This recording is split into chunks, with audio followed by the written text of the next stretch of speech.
நாம இப்போ எங்கே போக போகிறோம்?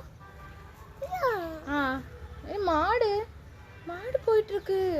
அது நாங்கள் இப்போ சிவன் கோயிலுக்கு போக போகிறோம். நியானும் நானும். இல்லை நியான், டாட்டா சொல்ல உங்களுக்கு. நம்ம சிவன் கோயிலுக்கு போகிறோமா? எனக்கு பிரதோஷம், அதனால் நாங்கள் கிளம்பிட்டோம். சூப்பராக ட்ரெஸ் பண்ணிவிட்டு கிளம்பிட்டோம். இல்லை டாட்டி டாட்டி டாட்டி எல்லாருக்கும் பை சொல்லலாமா? பை சொல்லலாமா? என்னாச்சு? மாடை பார்த்துட்டு மாடு போயிடுச்சு. ஆமாம், மாடு போயாச்சு.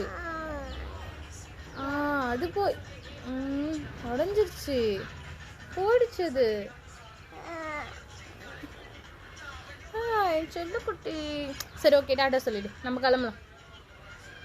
அங்கே டாட்டி டாட்டி டாட்டி.